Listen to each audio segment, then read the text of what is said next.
Winter is coming. What's going on, y'all? DKB here, and as you've seen from the intro, winter is coming a lot sooner than expected for the New York Jets. We just found out Friday during the schedule release, our first 4 weeks of the season will be spent battling the entire AFC North division, and it's not the best thing that could have happened in terms of easing yourself into a season.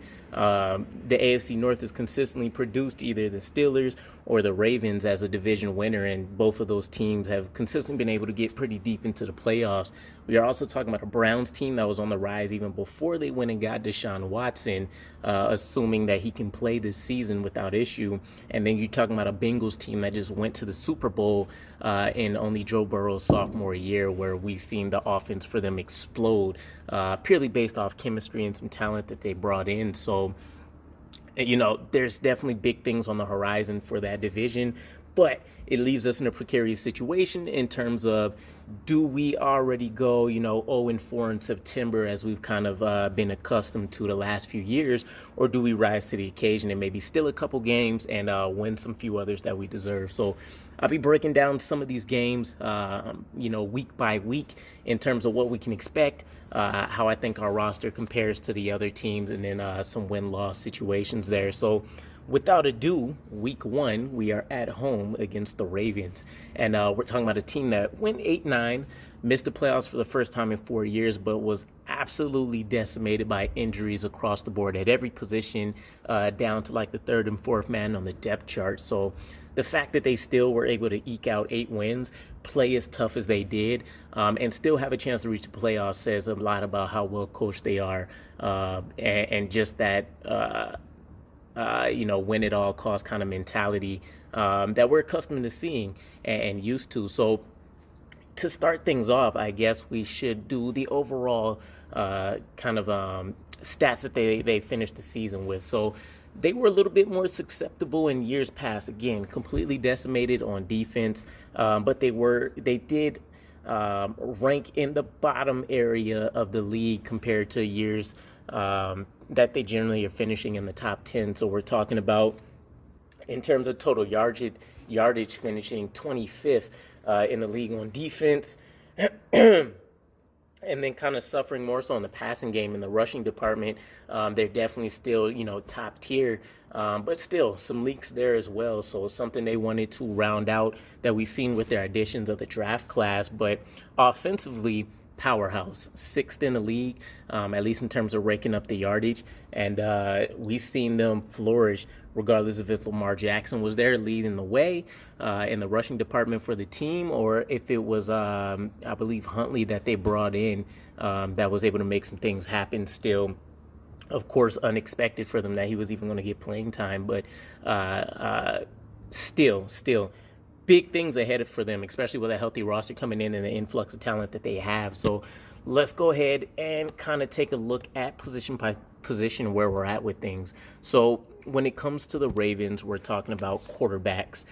They easily have the edge. We're talking about former MVP, potential, perennial Super Bowl contender, all due to the likes of Lamar Jackson, who will get an absolutely ridiculous contract once he ends up securing those conversations. But Lamar Jackson by far exceeds what Zach Wilson has done just based on on-field product alone. Again, he has a couple seasons under his belt, but you're definitely talking about a top 5 quarterback in the league, so it's not a lot that can be said there. But behind him, Tyler Huntley and Anthony Brown, and Tyler Huntley was able to, do a pretty admirable job with the talent around him and him being thrown into a unpredictable situation that he was in. But easily, edge goes to Ravens when we're talking quarterbacks. Now, of course, we hope Zach Wilson takes a very big leap in his sophomore year, and this is definitely going to be a great test against an absolute beast of a defense to see how we stack up. Maybe some things change this season. One season isn't going to make or break Zach Wilson absolutely being like a top 5 quarterback, but we can get as close as we possibly can unless he really does just have an exceptional season. Now, in the running back department, J.K. Dobbins, Gus Edwards, they have Mike Davis, Justice Hill, Tyler Badie, who they just picked up.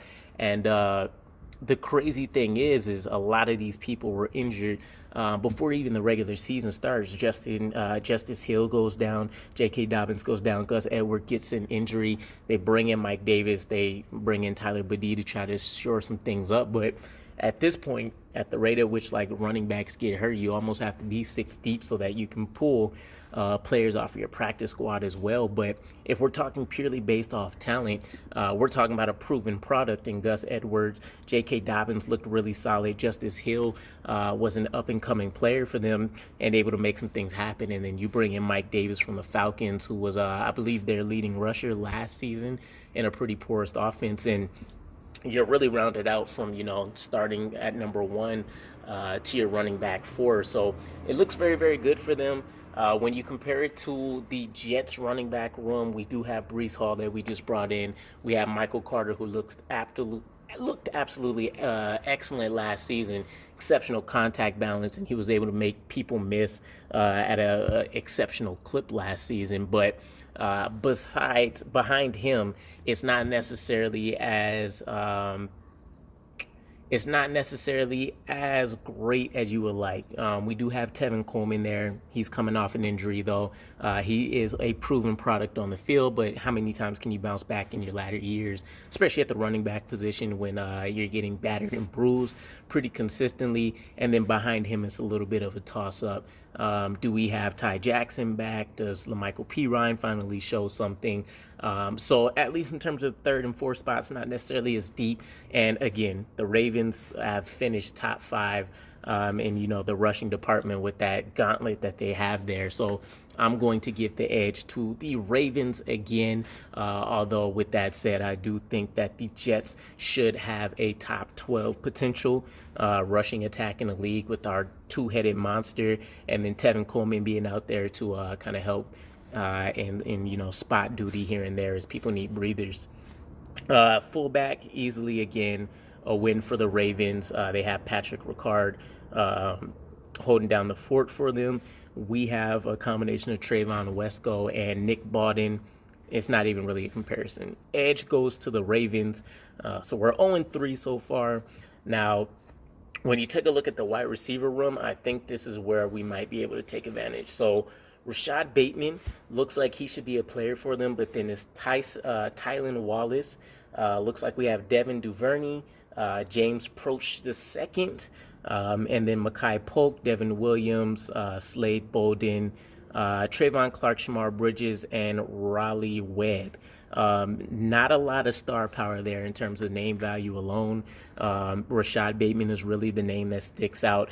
Devin Duvernay I'm aware of, but he's not anybody that's going to be a threat on any given week for a team. So with them letting Marquise Hollywood Brown leave, this really could be the Achilles heel to the Ravens' playoff hopes. They haven't been an exceptional passing offense yet with Lamar Jackson at the helm.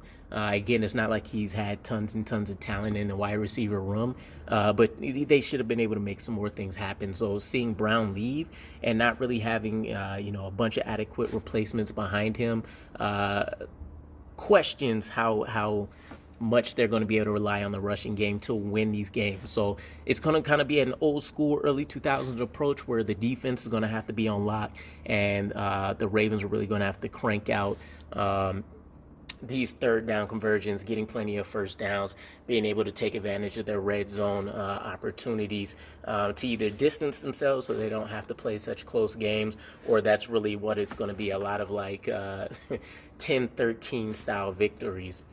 With that said, though, I think we definitely have the leg up here. We have a much better roster in our wide receiver room. Corey Davis, who, again, could have made 1,000 yards last season. Injuries really took a toll on him. Also, he's playing a bit out of position if you don't consider him a wide receiver 1, which I don't think any of us do. Elijah Moore, who definitely has that potential, also could have cranked out 1,000 yards. And again, that last, 5-6 week stretch before he officially went out was pretty much tops in the league, damn near in any metric that you can compare it to. So excellent player coming into a sophomore year that we should see take even a further step in his development. And behind him, still, again, it's crazy depth for us. So Corey Davis, Elijah Moore. We bring in Garrett Wilson, who should be able to add to the versatility on the offense, playing inside and out. And then we're rounding that out with Braxton Berrios, Denzel Mims, who we've been hearing a lot about being in absolutely monster shape, and hopefully seeing that translate to the field. And then, at the number 6 position, maybe a Jeff Smith, a DJ Montgomery, maybe one of our UDFAs come in. But that's really kind of the special teams. And then again, spot duty, or, if injuries take place, where those extra snaps are going to go. So definitely by far, in terms of what we have on paper and in terms of potential as well, edge has to go to the Jets here. And to not go too far ahead, but our cornerbacks should have a field day against this wide receiver room with what we have there. But we'll get into that later. Now, offensive line, this is the bread and butter of the Ravens, which is why the rushing attack is so good. Ronnie Stanley, Tyree Phillips, Tyler Linderbaum, who should be the presumed starter at center for them, Kevin Zeitler, and then Morgan Moses, who signed with the Ravens, holding down the fort. So a couple different storylines that should be able to go on here for this week. But again, we're probably talking about a top 10 offensive line in the league once they get things gelling and going. And they're only continuing to get younger and a little bit better with what they're doing there. Even the depth is pretty good. Patrick McCarry, Ben Powers, Tristan Coleman, Ben Cleveland, Daniel Falili, who they scoop up, which is another monster of a man. I think he was like 6'8" and 364, something like that. So I think I would call this even maybe. While I would have loved to get Tyler Linderbaum, again, Connor McGovern, at least statistically, top 10. We have AVT on the right. We have Laken Tomlinson on the left. And then we have Becton and we have George Fant in some order holding down our bookend spots. So I'm going to call it a break. Maybe there's a slight edge to the Ravens, but I think statistically we'll probably be around the same area by the time it's all said and done. In the tight end spot, I think you have to give the starting spot to the Ravens, but I think the depth and what we might be able to do gives us the overall edge. So they do have Andrew Marks, who's a big staple in the receiving game for them, as well as blocking department. He's holding down the fort for them, but then it's Nick Boyle, Charlie Kolar, who they just picked up. So it's going to be a lot of kind of on-the-job learning there. Maybe Nick Boyle steps up a little bit for them, but when we're talking about players that are coming in off of big seasons and should be able to continue to produce, I'm giving the edge to the Jets. CJ Uzomah, who's a big yards after catch guy, Tyler Conklin, and Uzomah as well, both great blockers. And Conklin has some pretty above average route running capability in terms of being able to get himself open. And then we round things out with Jeremy Ruckert, who has a lot of untapped potential in terms of being underused in an offense that had a lot of weapons between Garrett Wilson, Chris Olave, and kind of being able to rely on that rushing attack that they had as well. So edge, tight end department, I'm giving it to the Jets. And then we get to the defensive side of things. So this should be where the Ravens see a much better bounce back season. Kalai Campbell's still there for them. Derek Wolfe, Khalil McKenzie on the line. Michael Pierce, Travis Jones, who they just picked up via the draft, Isaiah Mack, and then we have Justin Madubuike, Broderick Washington, and Aaron Crawford, and it looks like a Rashad Nichols on the line for them. So keep in mind they're running our old version of the 3-4 defense. This should allow them to, if we can take advantage, since they have to play multiple gaps on the front, if we can take advantage of their linebacking core, we should be able to have a pretty strong day against them. But it's a little bit hard to compare defensive line to defensive line when you're not talking about the same exact front that they're running. But I would still say you probably have to give it to us with the talent that we have. Carl Lawson coming back, Quentin Williams, Sheldon Rankins, which nobody would disagree is probably a top 15, inside tackle anyways. Kind of in the mode of a Grady Jarrett, maybe a little less productive. And then we're talking about bringing in Jermaine Johnson, who's a beast in a running game, and hopefully we see him flourish in the passing department throughout the season. And then the depth is very crazy for us as well. So I'm going to give the edge here to the Jets. Now in the linebacking game, Odafe Owe that they bring over, David Ojabo that they pick up. He's not going to get snaps right away because of the injury. Dalen Hayes, and then it looks like we have Josh Bynes, Christian Welch, Jeremiah Moon, who they pick up, and then Patrick Queen, Malik Harrison, and Zacoby McClain along with Josh Ross. So McQueen is taking a little bit of a step back. He did have some pretty solid weeks early on in his rookie season. Things haven't necessarily continued to go his way. I think this is where, regardless of injury, it's definitely kind of a weak spot for the team. We'll see how the progression continues to go, though, because it's definitely all, can't think of the word that I'm thinking of, but ironclad football for them. You might not be able to get consistent chunk yardage plays. Maybe it's a big play or two here or there, but for the most part, they're trying to put the clamps on teams and keep everything in front of them, which they should be able to do a really, really good job of. And then in the safety secondary department for the teams, let me take a step back.